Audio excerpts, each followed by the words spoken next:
Hey everyone, I'm going to talk all about when the person you're working with or the person you're following on social media does not understand OCD.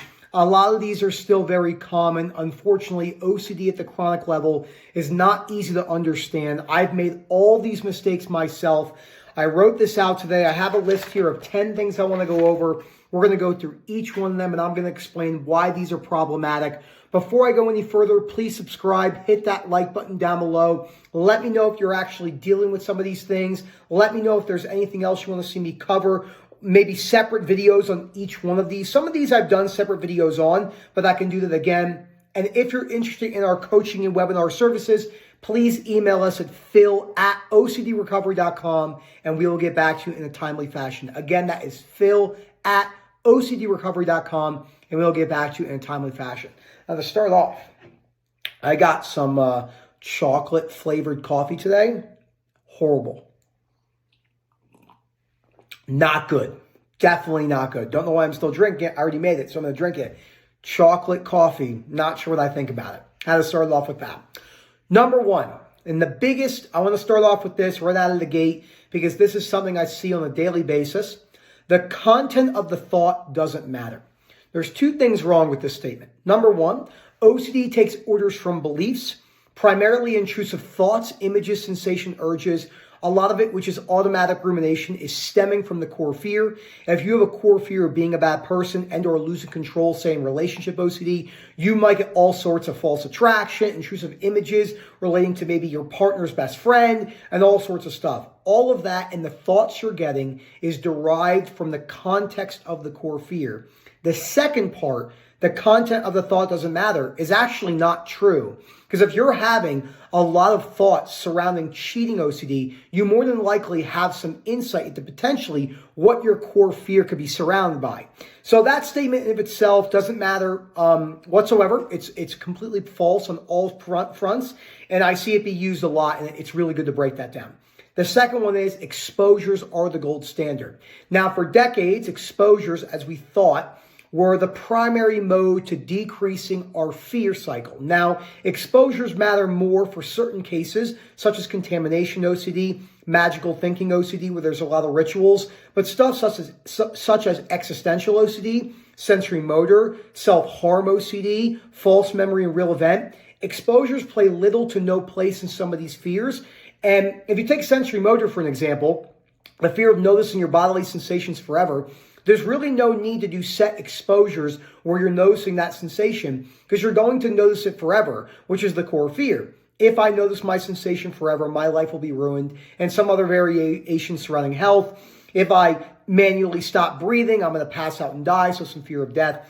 So exposures are important, but I've worked with hundreds, if not thousands of people in the webinar and the one-on-one coaching services on the social media platforms I talk to. I'm very engaged with that have all come from places where they're being forced to do exposures.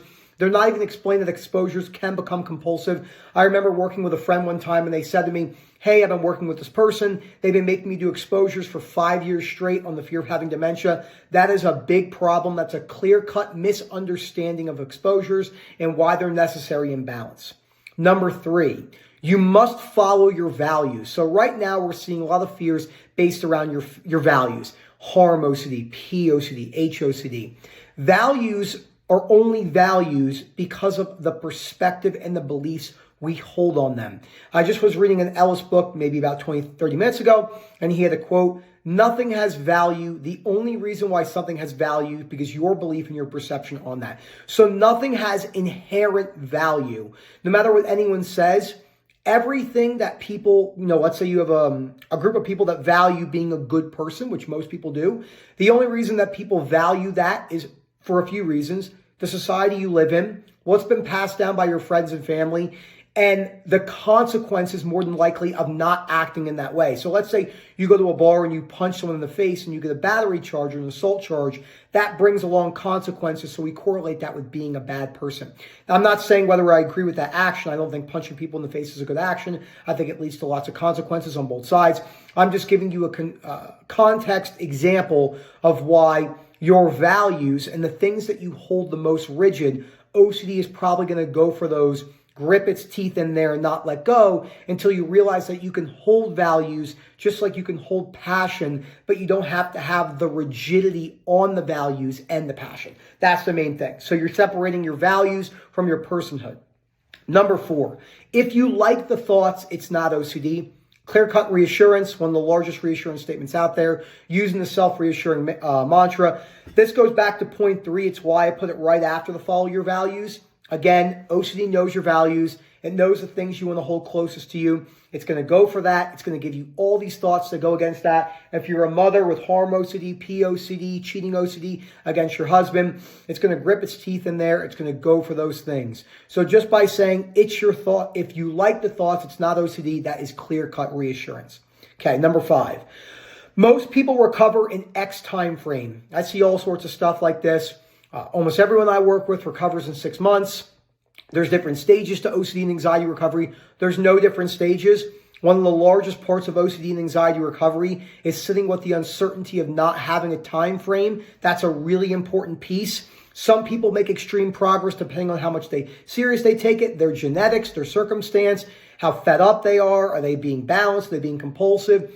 I rarely ever meet chronic OCD sufferers who make robust levels of recovery under a year or 2. That doesn't mean they don't have their life back. I had my life back in 1 to 2 months. I was working again, going to the gym, stopped playing video games. That was right next to me. But I really didn't see my perspectives through a rational lens for quite some time. I had a lot of subtle compulsions I didn't want to give up, so it takes time. So time frames and deadlines have to go. They keep people, that internal hawk we talk about, that internal hawk is going back and forth, looking for that. So the internal hawk, in order for it to go, you do have to lose those deadlines.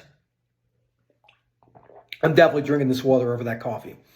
Number 6, tracking apps. There's no need for tracking apps. Tracking apps are really popular right now because of social media. It gives you this false sense of control. What's actually happening is because OCD and anxiety sufferers want these strong blueprints on their recovery, they think that they need a tracking app. But tracking apps usually do the opposite of what we need. You can come to calls. You don't have to compulsively take notes, whoever you're working with.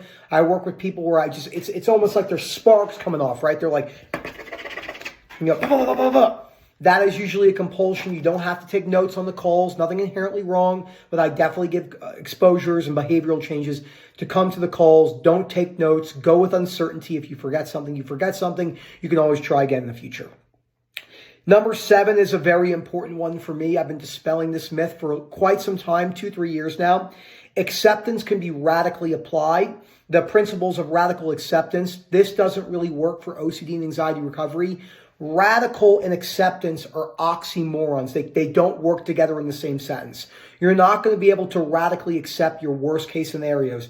Fear of going to jail, fear of dying, fear of being stuck with OCD forever, fear of losing control and doing something you don't want to do, everything else, fear of societal rejection. Those things take time, small perspective shifts, learning about the principles of unconditional self-life, other acceptance, but they won't be able to be radically applied. I have people ask me this question all the time. How do you radically apply acceptance? That's looking for a quick fix. This is a really problematic myth. Acceptance is something that takes time. It can take years to fully get under. It's not something you could just apply in the moment. Yes, you could sit with the discomfort in the moment-to-moment basis, but deep, profound, philosophical acceptance cannot be applied radically. If it could, everyone would do it easily.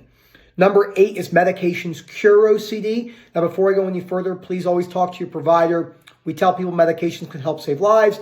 Talk to your doctor, nurse practitioner, whoever you're working with, psychiatrist.